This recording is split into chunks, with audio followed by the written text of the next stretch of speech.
Hey guys, tonight we begin in the dark, not metaphorically but literally. You're in a one room timber framed hut, probably somewhere in 14th century Devon, and the sun has just dipped behind the hills. Inside your cottage, night drops like a stone. No lamps, no streetlights, no dim mode on your candle just pitch black shadows and the long groan of wood cooling from the fire. The straw on your floor rustles with mice that have decided they're roommates now. You exhale, slowly, but you don't feel alone. You haven't for a while. So, before you get comfortable, take a moment to like the video and subscribe, but only if you genuinely enjoy what I do here. Also, tell me where you're listening from and what time it is where you are. I love seeing how far this sleepy village of ours reaches. Now, dim the lights, maybe turn on a fan for that soft background hum, and let's ease into tonight's journey together. You pull the sheepskin up to your neck and roll onto your side. A draft creeps beneath the door. Outside, the chickens twitch in their dreams. The wind smells of wet dirt and iron. You wonder, not for the first time, what made that whispering sound by the beams last night, and why it seemed to say your name. You aren't scared exactly, just alert in that half-sleep way, where a knot in your belly keeps untying and retying itself. The fire's gone to coals, and the air is thick with damp ash. You try to relax. Everyone in the village talks about night terrors, though not everyone calls them that. Some say, the hag sat on me. Some say my chest wouldn't rise. One lad claimed he floated to the rafters, looked down on himself, and saw the devil sleeping where he'd been. Everyone laughed. No one made eye contact. The darkness here isn't just the absence of light. It feels heavier than that. Like fog, but denser. Like something waiting. You remember what old Maud said last market day? Her face wrinkled like a sack of walnuts. Nights when the veil's thin, lad. Dreams crawl both ways. You laughed politely, then bought onions and didn't sleep for 3 nights. In this age, sleep is something people both crave and fear. It's not seen as a singular stretch of rest, but a ritual with dangers. You remember being told as a child not to fall asleep angry, lest spirits pick up your anger and return it in dreams. You were told to never, under any circumstances, speak your dreams aloud before breakfast, especially if they involved water, fire, or anything with hooves. Even the architecture conspires against rest. Your roof creaks like an old man shifting in his sleep. The beams above you are rough-hewn and blackened with years of soot. One of them looks vaguely like a face tonight. You consider sleeping outside, but remember the wolves, or what your cousin called wolves last winter, though no one found tracks. There's no such thing as privacy here. You sleep with the door bolted and a thin wooden bar wedged across it. That bar won't stop much, but it's something. You keep your boots on and your belt knife under the blanket, just in case. Everyone does. The dream doesn't start like a dream. It starts like a memory. You're walking across the commons. The moon is out, impossibly large, like a lantern held just for you. Someone's calling. Their voice is hoarse and wet, like words drowning in a stream. You turn. No one. You run. But the sound stays behind you, like a cloak of breath. You wake up gasping, chest locked tight like a barrel hoop. Was it a nightmare? Or just the air? Or something that watched you all night and left when it was done? Historians still argue whether the medieval obsession with sleep demons was superstition, sleep paralysis, or mass cultural anxiety wrapped in folklore. Some call it the hag, some call it old night. You just call it Tuesday. Your mouth is dry. You take a sip of water from the clay cup beside your palate. It's been sitting out since yesterday, tastes like soot and rain. You hear something in the thatch above, probably just the cat. Probably. There's something uniquely awful about waking up and not knowing if you were ever truly asleep or if you're still dreaming. You reach for the fire poker and stir the coals. They glow like distant eyes. You don't like that thought, but it's there now. You whisper a quick prayer, not the official one from the chapel, but the one your mother used, something about silver vines and folded wings. You don't even remember what it means. but it always felt safe. You press your fingers to your temple, then heart, then ribs. The order matters. No one remembers why. You lie back again and pull the covers tight. You promise yourself, if it happens again, you'll go see the herb wife at the edge of the wood. She'll know something. She always does. You close your eyes. The wind howls softly, like it's running out of breath. Something scuttles beneath the floorboards, stops, then doesn't again. You sleep anyway, because that's what you do. Every night, even when you're not alone. You wake in the middle of the night, not startled, not afraid, just awake. Which isn't unusual, not here, not now. This isn't insomnia. This is your normal. This is the quiet river that runs between the two sleep banks your body knows by heart. First sleep and second sleep. The fire is little more than a breath now, and embers whisper curled into the ashes. The room is wrapped in shadows, but your eyes adjust quickly. You've done this so many times. You could walk the length of your cottage with your eyes sewn shut. You pull the covers off slowly and sit up, listening. Outside, nothing. Not even an owl tonight. The silence is so deep, it feels padded. This is the hour your body wakes because it's meant to. Everyone you know does the same. The priest, the baker, the cowherd who swears he sleeps with one eye open because his goats are spies. You rise like someone answering a quiet bell. No alarm, no reason, just instinct honed by centuries of nightly rhythm. Historians now call it segmented sleep.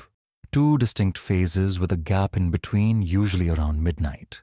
They'll say it was practical. People used the hour between sleeps to check the fire, pray, feed infants, or other things. But what they forget is how quiet it really was, and how long that hour felt when the world held its breath and stared back at you. You reach for the kindling basket and add a twig to the coals. You don't want a fire, just a little light. Just enough to see the steam swirl from the clay pot where last night's stew still lingers. You don't eat, but the smell comforts you. Faint garlic, turnip, a memory of something hearty. Most nights, someone in the village stays awake. Not on purpose. It just happens. There's a rhythm to this life. Sun, bread, work, first sleep, fire, second sleep. You've come to think of this wakeful hour as your mind's version of stretching its legs. Sometimes you use this time to think, other times to worry. And tonight you remember the dream, or part of it. You remember a field, endless and flat, with holes in the ground like open mouths. You remember walking between them. You remember hearing your name from below. You light a sliver of tallow candle and sit beside it. The flicker casts long, trembling shadows that dance like old memories on the wall. Your neighbor once told you to speak aloud during this hour, softly, just enough for the room to hear. It confuses the spirits, he said. They get bored if you act awake. You didn't ask questions. You say your name, just once. It sounds smaller than usual. Maybe the air is thicker tonight. Maybe your voice isn't sure it belongs here. You laugh, but only a little. The kind of laugh that comes with a shrug and stays behind your teeth. On a shelf above your bed is the bundle of dried rosemary your aunt gave you, strung with red twine and sealed with wax. She said it keeps bad dreams at bay if hung upside down. You've never taken it down. It's dusty now, and the scent is faint, but you like having it there, just in case. There's no clock here, no sundial worth anything once the moon's gone cloudy. But you've done this long enough to know the hour's nearly past. You'll begin your second sleep soon. That one's always deeper. The dreams run longer and darker. You think about how different your life would be if you didn't wake like this, if you didn't sit alone between two worlds, the one before dreams and the one that waits after. This pause is part of you now, part of the world, and there's comfort in that, strange comfort, but real. Someone in town once said, first sleep is for the body, second sleep for the soul. No one argued. No one really understands where the dreams go when you forget them, or what they do while they wait for you to come back. You lie down again. The straw crackles softly beneath you. Your head fits the pillow the way it always does, like it was shaped by 1,000 restless nights. You tug the blanket close and exhale. The candle gutters and goes out. You don't relight it. As your eyes close again, you think you hear a whisper in the rafters. Not a word, just breath. But maybe it's the wind. Maybe it's the mice again. Or maybe it's just your own thoughts, rising like mist to meet you on the path ahead. Sleep comes slowly, like a soft hand on your shoulder. You do not resist. You're dreaming again. You know it, not just because you're barefoot in a place you've never seen before, but because your breath doesn't make mist in this cold. You walk through a wood that smells like iron and wet moss. The trees lean in, as if curious, and on your tongue, the bitterness of something you never ate, mugwort. Earlier that day, or what you think was earlier, you had brewed a tea from its leaves, a silvery herb with jagged edges known to grow wild along footpaths and near burial mounds. You remember crushing it between your fingers, the pungent, minty smell clinging to your skin. Maud at the edge of the village said it would keep the dark things out of your sleep. She didn't specify which things, only that they weren't the kind that showed up in daylight. In the waking world, mugwort is one of many herbs used not just to flavor food, but to flavor dreams. Historians still argue whether these plants had actual effects or if belief alone gave them their power. Either way, you trust Maud more than the traveling monk who tried to sell you dream-proof bread last summer. Tonight, in the dream forest, the trees part to reveal a figure hunched beside a pool.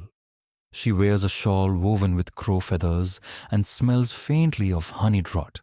You try to ask her something, but your voice arrives late, like it's been mailed from somewhere far away. She drops something into the water. You recognize the shape, a mandrake root, pale and twisted like a screaming child. You've only seen drawings. Most are exaggerated, you hope. Mandrake was used in potions, poultices, and occasionally curses. It was said to shriek when pulled from the earth, loud enough to kill, or at least ruin your week. You remember a tale about digging it up only with a dog tied to the root, so the animal would absorb the scream. You're not sure what happens to the dog? You try not to think about that. In the dream, the woman hums softly and vanishes. You're left with the ripples. The water reflects your face, then changes it. Makes you older, then younger, then not quite human. You step back and find yourself in your own room again, awake, or something close to it. Your mouth is dry. You sit up and reach for the wooden cup again. The tea you made with mugwort and fennel earlier is cold now, but you sip anyway.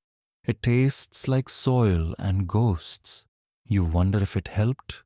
You didn't scream this time. That's something. On the shelf near your bed is a small linen pouch stuffed with dried herbs. Mugwort, yes, but also valerian, chamomile, and a pinch of dried lavender. Rare and expensive, gifted to you by someone you only remember in dreams. You shake the pouch gently and tuck it under your pillow. The smell rises like memory. You remember stories of other herbs used for dream work. Henbane for visions, though it could kill you just as easily. Rue to banish bad spirits, and vervain, which was supposed to protect you from witches, though it didn't seem to help your cousin much. The village herbalists always say you need to respect what you steep. The wrong leaf, the wrong dose, the wrong moon, and your sleep might stretch too long, or not long enough. Once you tried something Maud called moonbark, really just a sliver of a tree that had been struck by lightning. She swore it opened the third eye. All it did was give you the worst gas of your life and a dream about frogs singing in Latin. Still, there's something comforting about brewing your own defense against the dark, like sharpening a stick before sleep. You may not be able to banish what lurks at the edge of dreams, but you can at least set out a tripwire made of thyme and mugwort. Tonight, you repeat the ritual. You light a scrap of resin-soaked pine, let it smoke in the corner. You pass your hands through it, mutter a phrase your aunt swore by, "Come, sweet sleep, leave foul breath behind." It rhymes better in her dialect. You settle back down. This time, you lie on your other side. Just a small change, but enough to make the night feel different. You let the weight of your limbs sink into the straw mattress. Let the smell of herbs wrap around your face like a warm scarf. And as your eyes flutter shut, you whisper one last question into the dark. If these leaves remember dreams, do they remember yours? You wake again, though this time it's different. Not the slow drifting stir of segmented sleep, but a sharper awareness. You're cold, for one. The blanket's slipped off your shoulder, and there's a wetness near your cheek, not sweat, not water. Garlic. You'd tucked the clove under your straw pillow the night before, as instructed. Small, firm, still pungent. It's rolled out sometime during your turning. Now it lies there beside you like a charm that did its best, but couldn't hold the line. The villagers swear by it.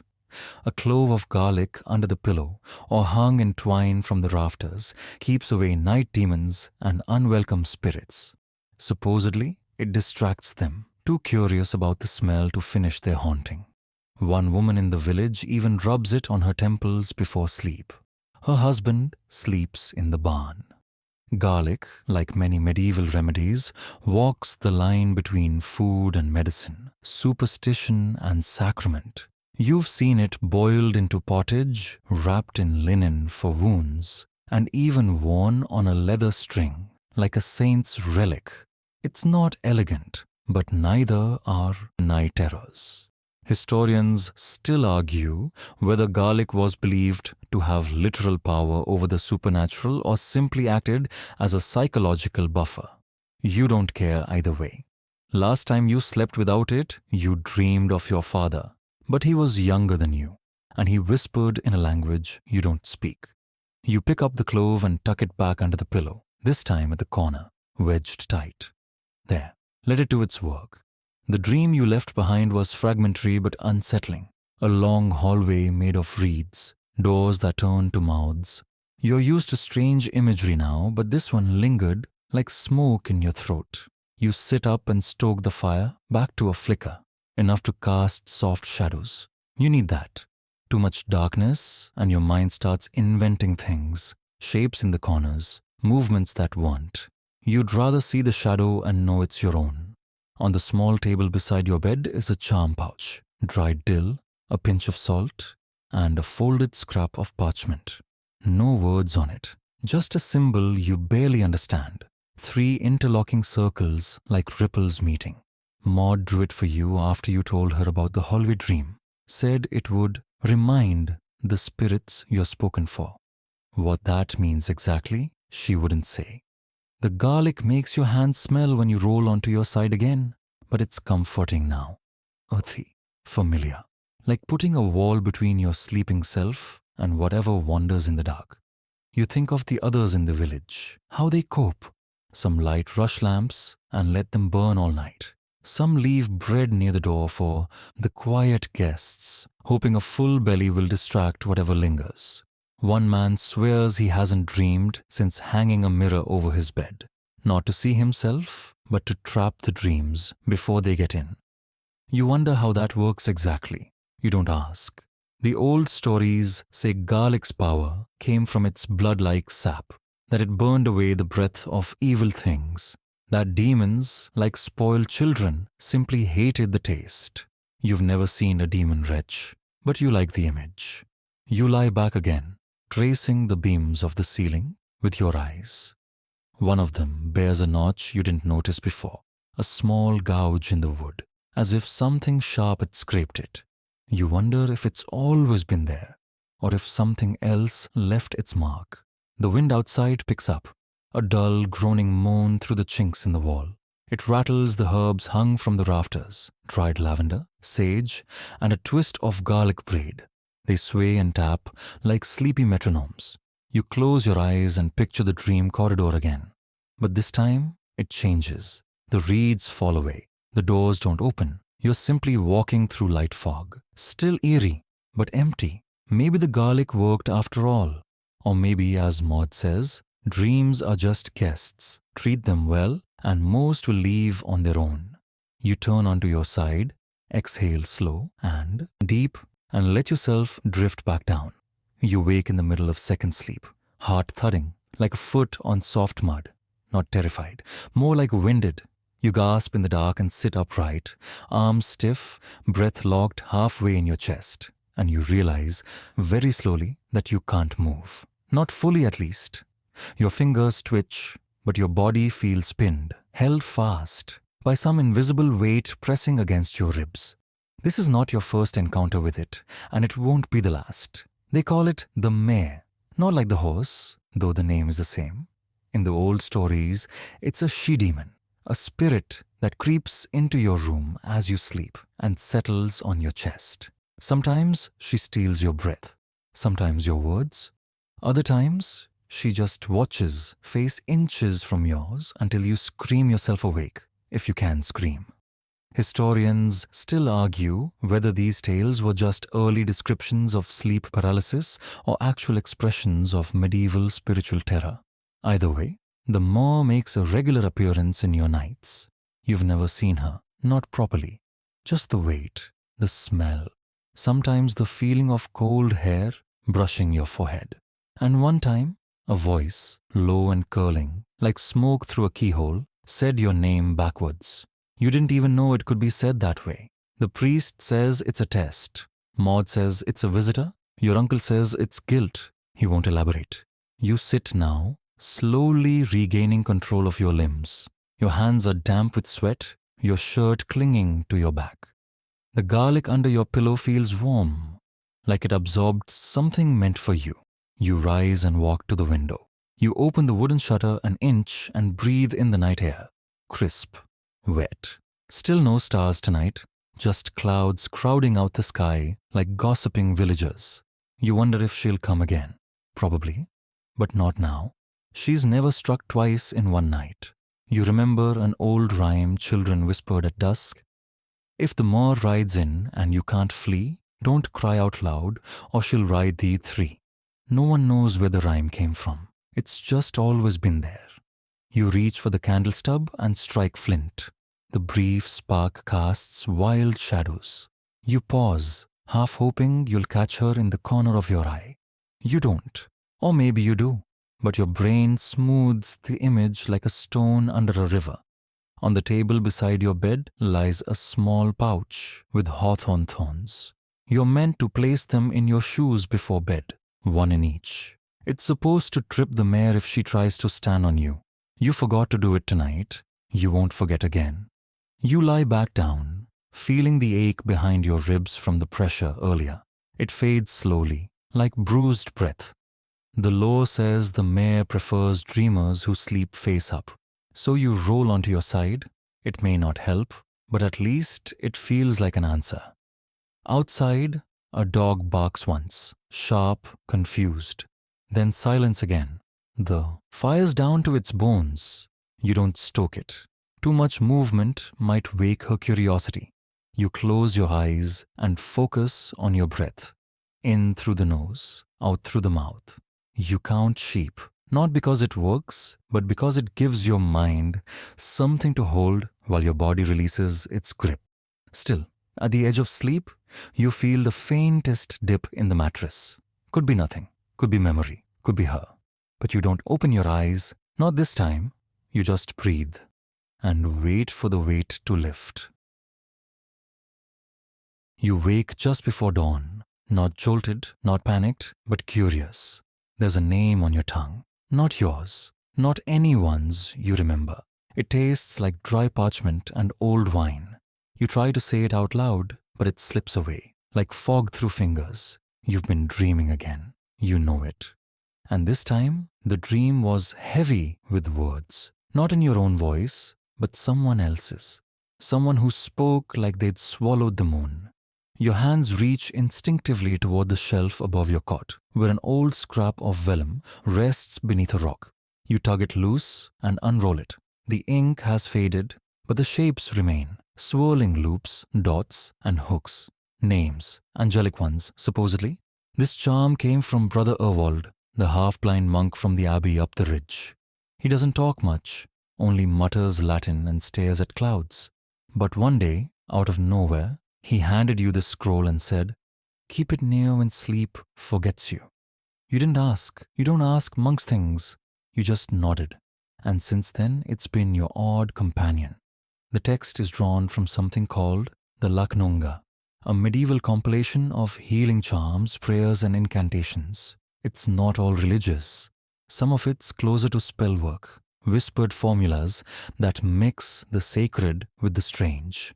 Historians still argue whether these texts were acts of devotion or simply rural survival rituals wrapped in scripture. You smooth the vellum and recite the names as best you can. Maximianus, Malchus, Johannes, Constantinus, Serapion.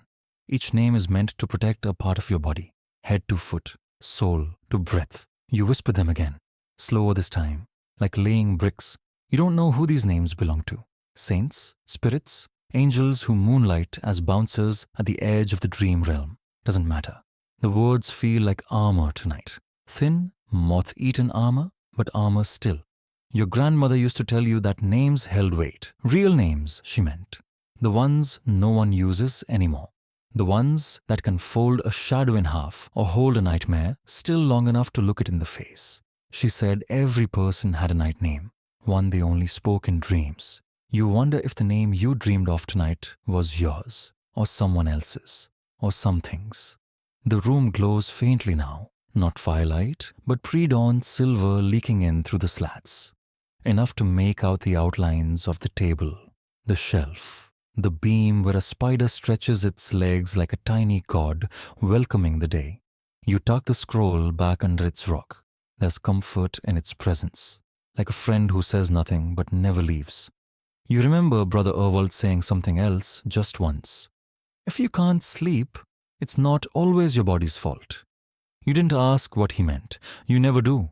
You rise and pour a splash of water into the washbowl. It's cold, slaps your face awake in the best way. You mutter the names again, just under your breath. The awe feels easier after that, your body lighter. You strike flint to the stub of candle. The flame pops to life, steady and brave. You take a piece of stale bread and bite down. It tastes like wood and memory. You don't mind. You sit there chewing as the village begins to murmur awake. A faraway rooster, a bucket thunking against a well, a window creaking open and then slammed shut, probably Thomas. Always hates the morning. You exhale and say the names once more, not for protection, but habit, like brushing away cobwebs from your breath. And then you return to bed, because there's still a little time left before sunrise, and you'd rather spend it sleeping beneath 5 fading names than facing a day that asks too many questions. You're back in the chapel again. Not physically, you haven't stepped inside in a week, but in your dream, you're there, kneeling on the cold stone, surrounded by the scent of beeswax and damp limestone. The candles flicker oddly, burning low and long like slow breath. You hear a voice at the altar, soft and uncertain. It's the priest's, but he's not reciting scripture. He's whispering your dream back to you, the one from 3 nights ago. The corridor of reeds, the mouths that turned into doors. Only now he adds something that wasn't in your version. You wake with a sharp intake of breath, not out of fear, but confusion. That detail he added, it fit, it belonged. You're not sure if you're remembering a real dream or if the dream is remembering you. You sit up slowly. The chapel's silence still clings to you, like cool fabric on a hot neck. And suddenly, you feel compelled to go. Not later, now. You wrap your shawl, slip on your boots, and light a lantern. The path to the church is uneven and muddy, but familiar. Stones here, moss there, a spot where the fence leans just enough to call it haunted. You ignore it. You always do.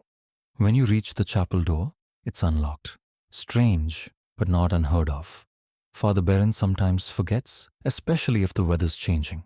You step inside, and the air greets you like an old friend with too many secrets. The candles are still burning. Did someone leave them lit all night? The flame reveals dust, dancing in the air like lazy ghosts. You kneel, not in prayer exactly, but in that meditative pose you've learned from watching others who believe harder than you do.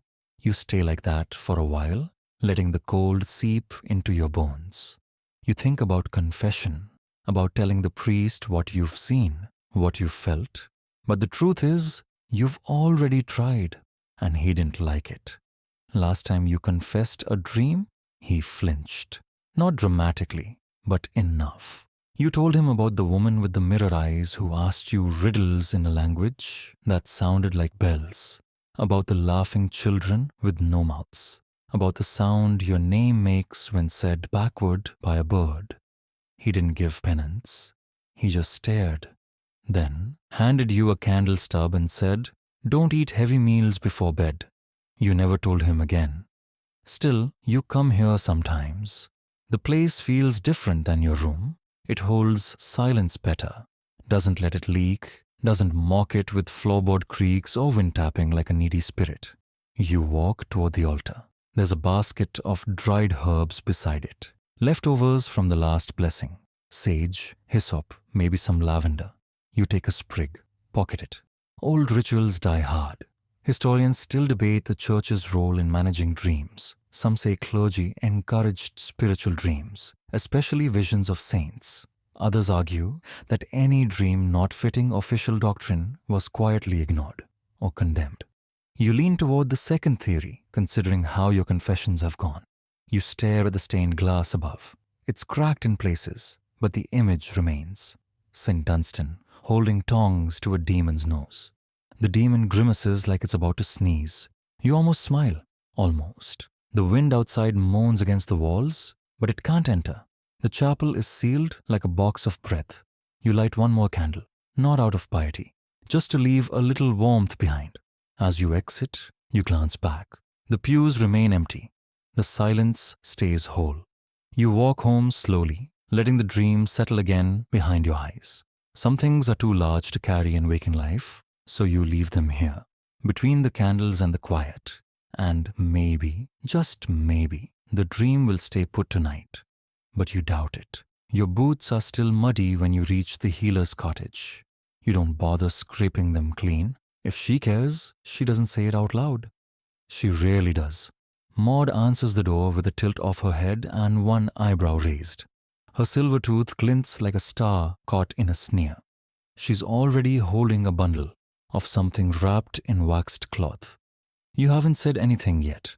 You've got that look, she says, like something's been breathing down your neck in your sleep. You nod, because it's true. Maud's cottage smells like boiled roots, wood smoke, and something vaguely medicinal. Maybe nettle, maybe burnt thyme, maybe old shoes. It's warm though, and the ceiling is low enough to feel protective rather than cramped. She motions for you to sit. I dreamed in someone else's voice, you tell her, and couldn't breathe again. The Mare was back. She grunts, not surprised, just tired of hearing the same story from different mouths. From a shelf lined with jars, none labeled in a language you recognize, she pulls a small pouch and a deer bone. The pouch makes a dull thunk as she drops it on the table. The bone she holds gently, as if it might remember something if she squeezes too hard. Put this under your bed, she says, handing you the pouch. Don't open it, not even if it rattles, especially if it rattles. You nod. This is normal here. The bone she lays flat on the table. It's worn smooth, with 5 notches carved into its curve. For counting, she says before you ask. Each night it happens, move one finger along the line. When you reach the end, the dreams should shift. You raise an eyebrow. Should? Unless they count you back, she replies, pouring something dark into a cup. Then we have a different problem. You sip what she gives you. It tastes like mud, ash, and maybe berries. It burns slightly going down, but not in a bad way. The warmth it leaves is odd, not physical exactly, more like a candle being lit somewhere behind your ribs. Maud rummages in a drawer and returns with a twig of blackthorn. She ties it with red string, muttering under her breath. Not a prayer, not quite, but something in between. This will guard your threshold, she says, but only if you believe it will. If not, it's just kindling. Historians still argue over whether figures like Maud were actual medical practitioners or just folklore vessels with good instincts and better theatrics. But when she talks, you listen. Because your nightmares have never once respected what's written in books. She lights a sprig of dried heather and walks around you in a slow circle. The smoke rises like a question, spirals, then disappears into the rafters. You don't ask what it means. You've learned the questions that don't need answers. You need grounding, she says. You're not carrying too much, just not yours. You leave with a bone, a bundle, a twig, and instructions not to talk to anyone for the rest of the day. Not hard. Most folks avoid you after your stories anyway. At home, you slide the pouch under the bed. It thumps once, softly, like a small stone finding its place. You place the bone on your windowsill and run a finger along the first notch. It's smooth, familiar somehow. You tuck the twig into the lintel above your door. And for the first time in weeks, you leave the garlic off your pillow. You don't know if it's courage or stupidity or simply fatigue. But you lie back and let the dark rise around you like water. And you wait for the dreams to find you. This time, you're ready to count. You sleep deeper than usual that night, lulled by the sharp scent of blackthorn and the faint pulse of warmth still left from Maud's strange tea. But something tugs you awake just before the moon reaches its highest point. The air feels thin, stretched, as if the room itself is holding its breath. You reach for the knife under your pillow. It's there, small, iron, nothing fancy. But suddenly it feels like the only solid thing in a world made of fog. You don't know where the idea came from, but it's common enough in the village now, sleeping with a knife nearby, or sometimes directly on the chest. A blade forged of honest iron, untouched by gold or prayer, is said to keep spirits from lingering too long. They hate edges, someone once said. It was a butcher. You believed him. You sit up slowly, the knife gripped tight, your heartbeat thick in your ears. The room is quiet, the kind of quiet that doesn't settle, doesn't relax, it hovers. You remember your cousin Aldrich, who swore the blade saved him from a dream in which something tried to pull his heart out through his ribs. "I stabbed the air," he said, wild-eyed. "And I woke up chewing bark." He hasn't slept indoors since. Historians still debate the iron blade theory. Some see it as a carryover from pagan beliefs, iron as the blood of the earth, sacred and sharp. Others chalk it up to practicality, a weapon close at hand in times of unrest. After all, medieval homes weren't exactly fortresses. Thieves, wolves, nightmares, best be armed against all three. You run your thumb along the flat of the blade. It's warm from your hand. You think about how strange it is that fear can live in the body like muscle memory, that you can wake in a locked room, in a silent village, and still feel like something's waiting just outside the edge of sight. You lie back down, slowly, and place the knife beside your hip, just within reach. You try to steady your breath, in through the nose, out through the mouth. You focus on the softness of your mattress, the roughness of the wool blanket, the small creaks of the roof settling above you. All normal, all fine. And then, just as sleep begins to reclaim you, you hear it, a whisper, soft, garbled. A child's voice maybe, from under the bed, or behind the door, or from your own mouth, spoken backwards in your dream. You can't tell. You freeze, one hand on the knife. The air doesn't move. The fire doesn't crackle. Even your breath feels paused. You know what they say, never respond. Never answer the voice, no matter what it says, or who it sounds like, or how badly it pleads. That's how it gets in. That's how it learns you. You stay still, completely still. Eventually the whisper fades. It doesn't stop. It just fades, like someone walking away into deep snow. You exhale slow and shallow, and let your body melt into the straw again. You close your eyes, knife beside you, back to the wall, breath steady. And when you finally drift off again, you dream of nothing, which in this village is the rarest dream of all. You wake just after sunrise, unsure if you've actually slept or simply paused time long enough for the sky to lighten. The knife is still beside you, untouched, its weight cool against your hip. You sit up slowly, stiff from tension rather than sleep, and glance toward the door. Everything looks the same, but you feel lighter, as if some invisible knot inside you has loosened. You stretch, rub your eyes, and then you remember it's solstice. Solstice mornings carry weight in this village. Not the celebratory kind, the observant kind, the respectful kind. You step outside into the pale gold light, mist curling low across the earth like the breath of something sleeping just beneath the soil. In the distance, bells chime, not from the chapel, but from the tree line beyond the far fields. That means she's begun. You knew the goat ritual was today. You just didn't expect to be invited. The woman arrives before you can go to her. As always, she walks without sound, bare feet across dewy grass, silver rings on each toe, and a single lambskin bucket swinging gently from her hand. Her teeth flash when she smiles, a row of ivory broken by two perfect silver ones in the front. She never speaks first. She doesn't need to. You follow her. Everyone does when asked. Not because of fear, not exactly, but because no one ever regrets it, and no one forgets it. The clearing is deeper in the woods than you expected. The trees here feel older, the kind that remember how to whisper. A circle of stones marks the ritual ground. The goat stands tethered beside a cold fire pit, calm and sleepy-eyed. No blood, no knives, just presence. She gestures for you to kneel and dips her hand into the lambskin bucket. The water inside is cloudy, thick with floating herbs you don't recognize. She rubs some on your forehead, cold and fragrant, like mint, mixed with old paper and warm metal. Then she presses your palm against the goat's fur, right above its heart. It beats slow, steady, unafraid. She murmurs something then. You don't know the words, you're not supposed to, but you feel the meaning settle into your skin like rain. The ritual isn't about sacrifice, it's about transfer.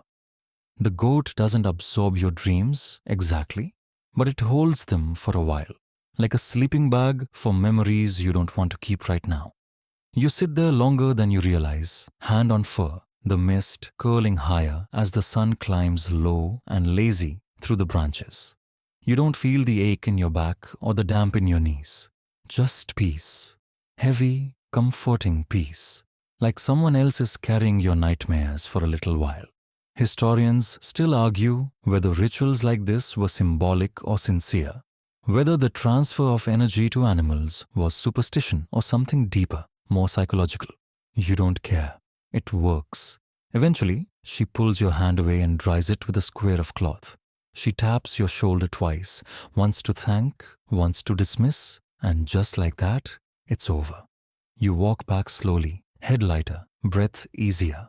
Behind you, the goat shakes itself and returns to nibbling at a clump of moss like none of it ever happened. You reach your cottage and don't bother to relight the fire. You lie down fully dressed, knife still nearby, but you already know you won't need it tonight. You close your eyes and feel nothing but warmth. Not heat, not sleep, just warmth. The kind that seeps into your bones and tells your body, it's safe now. Just for tonight. It's late afternoon when you wake again, rested in a way you haven't felt in weeks. Your body is soft, uncoiled, like a cord finally freed from its knots. The dream you had, if there was one, is gone. No images, no voices, just sleep, pure and clean. You stretch slowly, blinking against the amber light spilling through the shutters. Then you remember what lies under your mattress, the parchment. You hadn't touched it in days, ever since Maud warned not to read it aloud. But something tells you, now's the time. Not out of urgency, but curiosity. The kind that hums behind your ribs like a half-remembered song. You kneel beside your bed and lift the corner of the straw, ticking. The parchment is there, flattened by weight and time. Its stiff, edges curled slightly, the ink faded but intact. No language you know, no alphabet even. The symbols dance like candlelight, spirals, crosses, dots arranged like constellations. Some look almost familiar, like twisted versions of the runes carved into the stones near the chapel. You hold it up to the window. Light bleeds through the parchment like thin skin, illuminating the script in a dull gold. For a moment, you swear it pulses. Just once, like breath. You don't read it, you simply stare.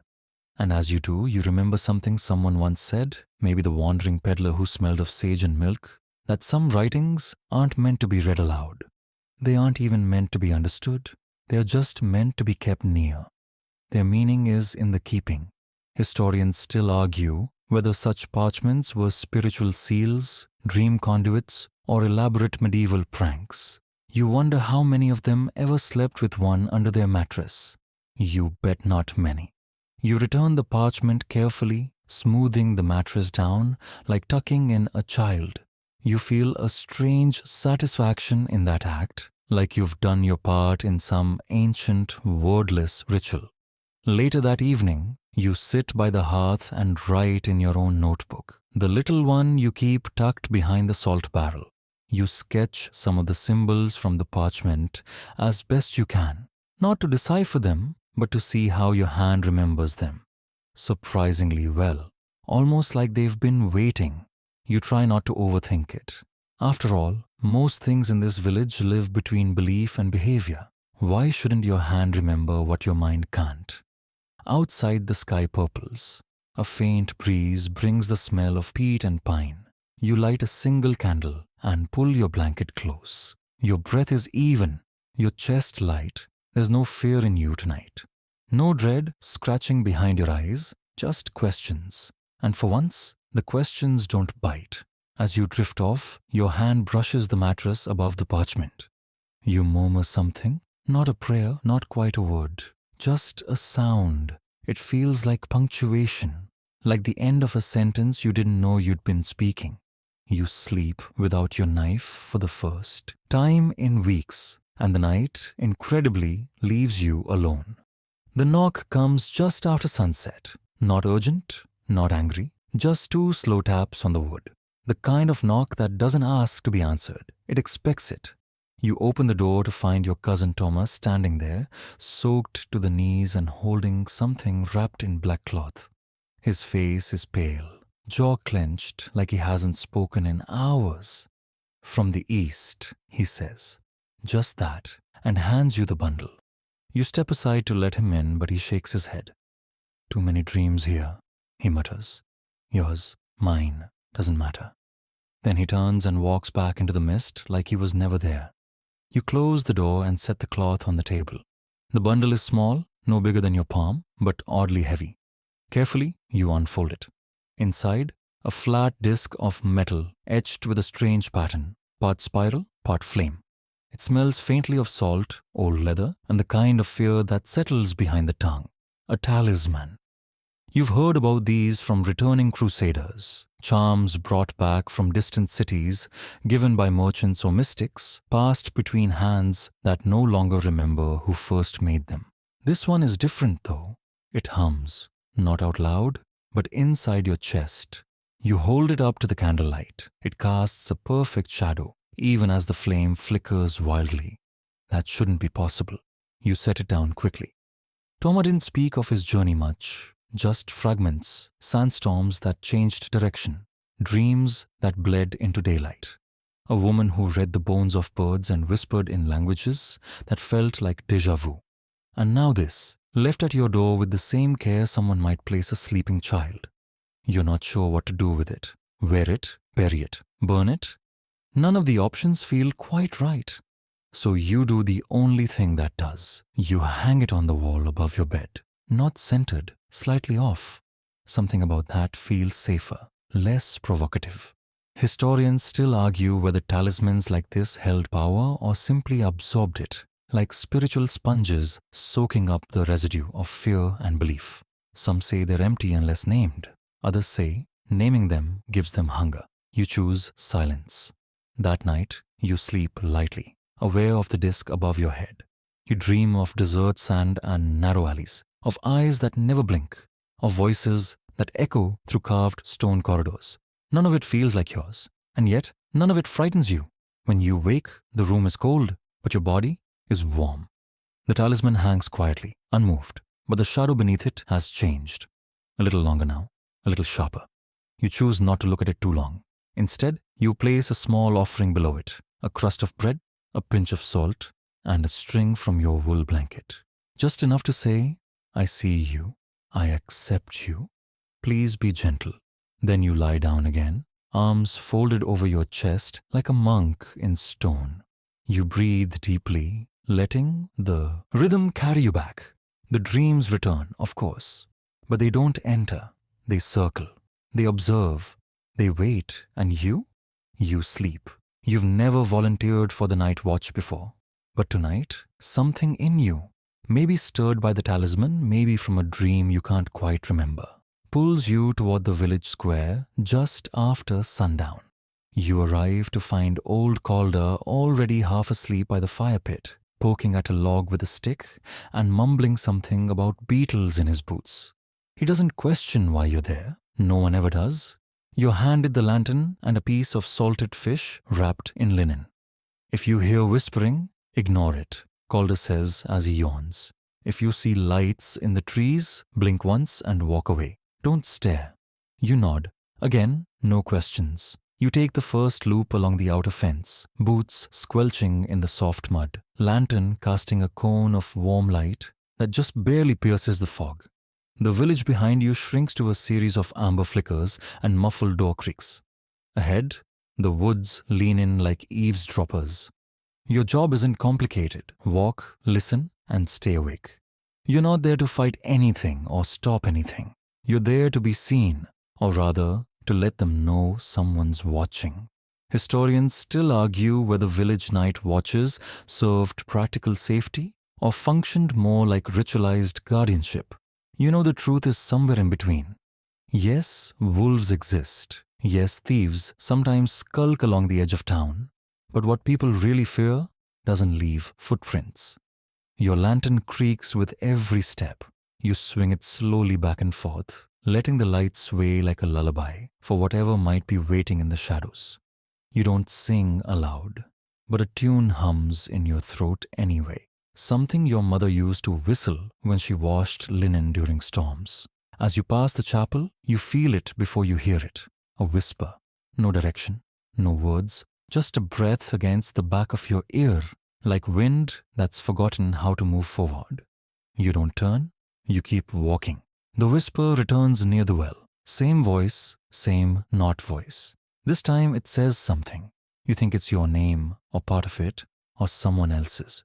You grip the lantern tighter and quicken your step, not running. Just enough to remind the dark you're not new to this. There's something about being awake when no one else is that distorts time. 1 hour feels like 3. The woods don't change, but your brain convinces you they do. Every tree becomes a figure in waiting. Every shadow holds breath. You reach the far end of the perimeter and pause beneath the leaning ash tree. Someone once claimed it marks the oldest grave in the village. No stone, just a lump in the earth and a tree that won't grow straight. You place your hand on its bark, cool and damp, and whisper a greeting. Respect, not fear. Suddenly the lantern flickers. Just once. The flame dips low and flares again. You stare at it. It looks the same, but something's changed. When you turn back toward the village, the fog has thickened. It clings to your legs and rises toward your chest, slow and deliberate, like it wants to hold you still. You walk forward anyway. Near your own cottage, you hear something new. A whisper that doesn't flee. It lingers, repeats, not in words, but rhythm. Tap, tap, tap, like someone knocking gently on the inside of a wall.